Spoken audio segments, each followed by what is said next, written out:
everyone. Welcome to another episode of Trip Tick Tock, where we have a trio of guests, a current student, an alum, and a faculty member, discuss their different perspectives on a chosen theatery topic for 15 minutes or less.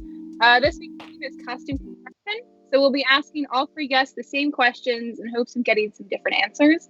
We like to see how viewpoints evolve as they hone their craft, as they get older, and get a little insight into how they've gotten to where they are now. So I have here with me Maddie Littlepage, who is a senior international studies major with a minor in German and security studies. She's a member of Dickinson's swim team and a costume shop employee who enjoys making her own clothes, which she has continued to do since the beginning of the pandemic. We also have Sydney Moffat, who graduated Dickinson College in 2014 as a theater major with a focus in costume prop construction. After moving back to her hometown of Los Angeles, she got a job working with a local costume design company, making looks for the music and entertainment industry. She worked her way up from intern to lead designer over the next 5 years, taking charge of many aspects of the company, and she's currently working for her family's silicone prop making business, learning new skills with different materials. And lastly, but certainly not least, we have Juli she has been the costume studio manager at Dickinson for 9 years. And in that time, she has designed for 2 DTG productions. She has also worked as a first hand at the Berkshire Theater Group for 2 years and at the Utah Shakespeare Festival for 3. So let's start with this question, kind of open it up. So how do you approach costuming? Do you follow pre-made patterns? Do you create your own designs? Do you do a mix of both? And do you have like a central inspiration for your work? Juli, we'll start with you, then we'll go to Sydney and then Maddie. Okay, so it sort of always depends if we're talking about the Dickinson costume shop versus other costume shops.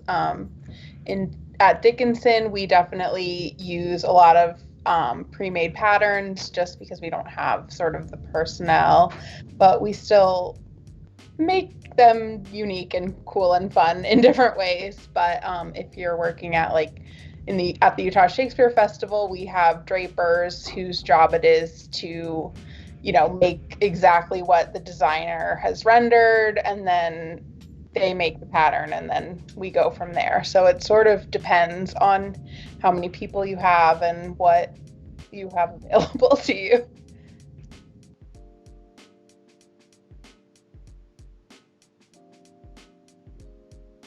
Yeah.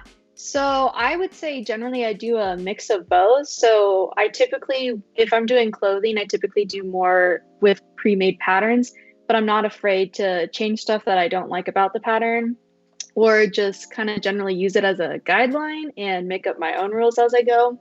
But I also generally do pretty well of being able to look at something that I like and being able to make a replica with my own twist on it. Sometimes it works out really well and sometimes it does not, but generally it's pretty fun. I do a similar thing. Sometimes it's better to start with a pre-made pattern just to get a certain aspect of a fit down. It depends on what you're making, of course.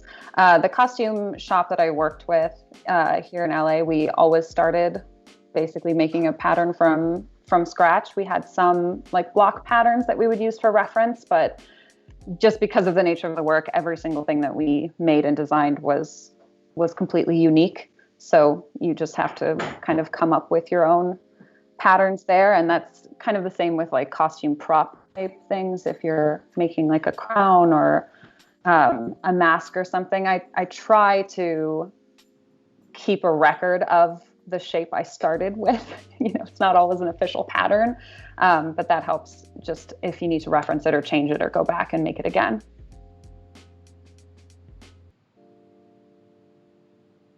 So when you're creating these costumes or props, what's the most interesting material you've ever worked with, either in costume or prop construction? We'll start with Maddie this time, and then Sydney, you can jump in, and Juli can jump in after her. Yeah, so I think the most interesting material that I've used is actually recycled homework assignments. I made it was a part of a charity fundraising event and not exactly wearable, more like wearable art. But it was really fun to make with all these old homework assignments. I took a lot of time like rolling them up and then pinning them all together. It took a while, but that was the most fun I've had with doing a weird avant-garde fabric. Yeah, I think it's definitely like subjective what people find the most interesting. The material I like to work with the most is leather, because I find it really versatile. I think it goes with a lot of different genres, and it also interacts in different ways. So when I was back at Dickinson, we made a lot of leather masks that were based on like the Commedia dell'arte Italian mask making. And I've used a lot of that going forward into like doing like leather jackets, and you can paint on leather and it comes in all sorts of different finishes and materials. So it's not a super unique material, but it's definitely the one I like to work with the most. Maddie reminded me of the time we had to make a trash monster for the costume shop. So that was definitely just a lot of garbage. And then I was also going to say leather, but Sydney stole that. We work with it a lot with the designer I work with in Utah. So I've definitely gotten to use it a lot more. And it's been fun to really explore the different things you can do with it. So Sydney, you talked about the Commedia dell'arte mask that you learned how to make at Dickinson.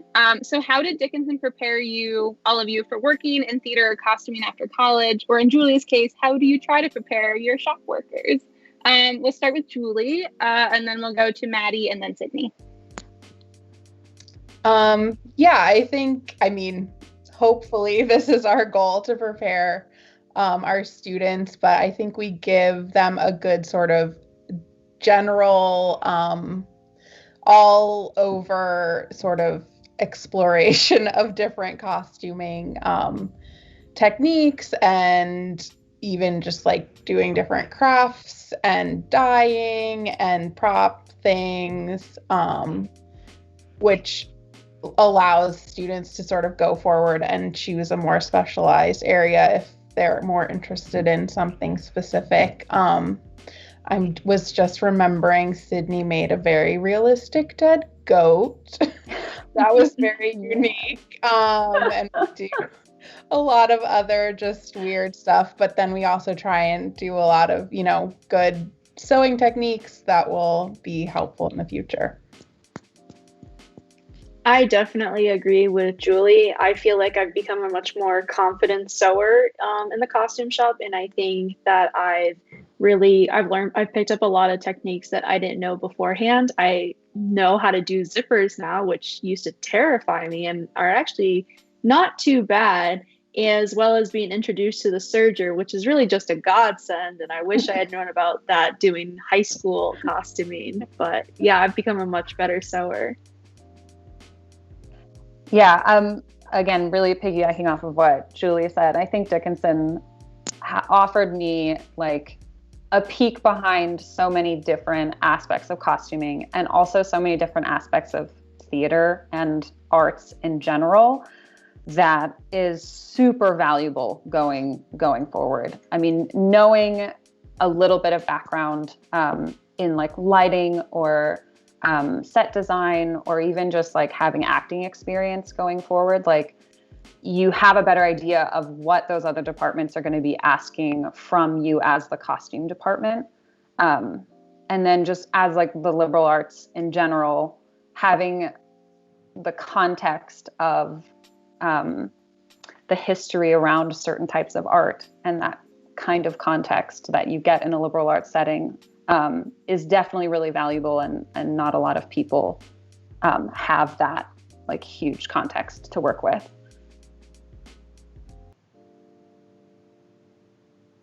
So in your experience making costumes, designing them, creating them, is there like a tool or a specific skill that you found to be the most important to always have on hand, whether it be just an attitude or a characteristic or a literal like tape measure? We'll start with Sydney, and then we'll go to Maddie and then Juli. Well, tape measures are definitely helpful. I definitely like to keep one on me. But I think more importantly would be a specific skill, which really is organization.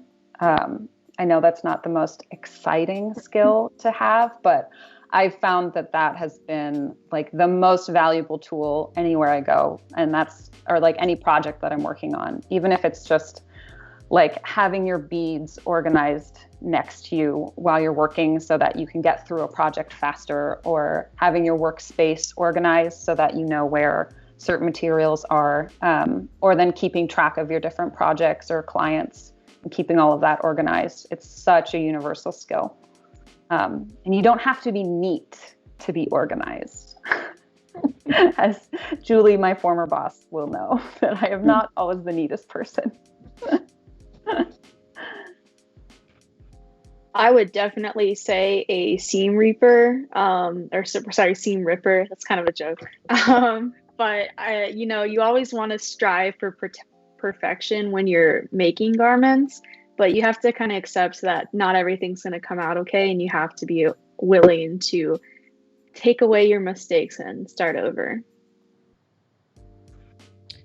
Yeah, I think I was going to say seam ripper, but no. I will say just probably like teamwork and ability to work with others, because none of us are doing theater alone, because that would be a little sad. I think we do theater so we can make art with people. So just making sure everyone has the same expectations and working towards the same goal is really important in what we do.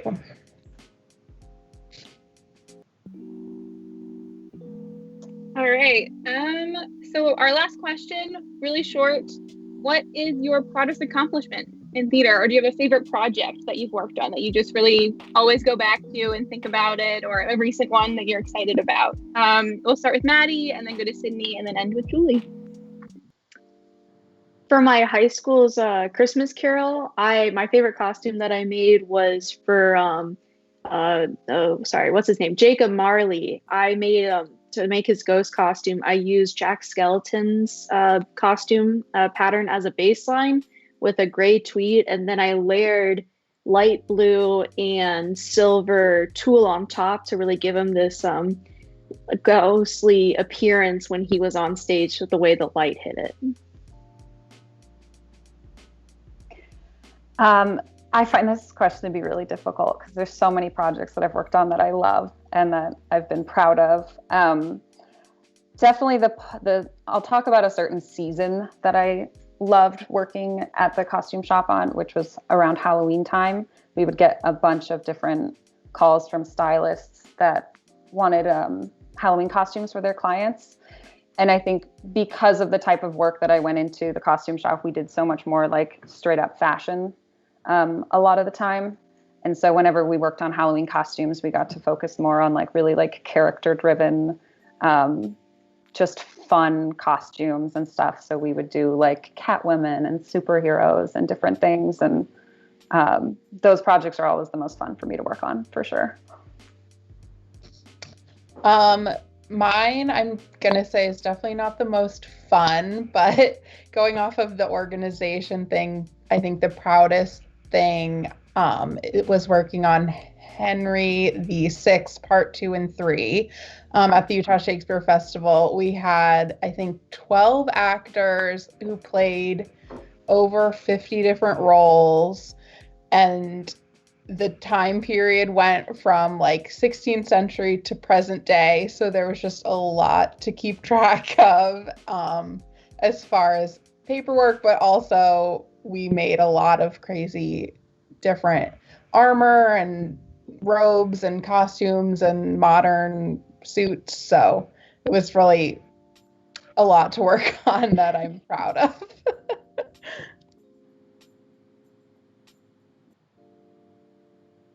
Okay, a wide range. So that's all the time we have today. Those are all super interesting. I just want to thank Sydney and Maddie and Juli for joining us. I hope our viewers learned a little something about costumes and designing and maybe feel inspired to try making their own clothes.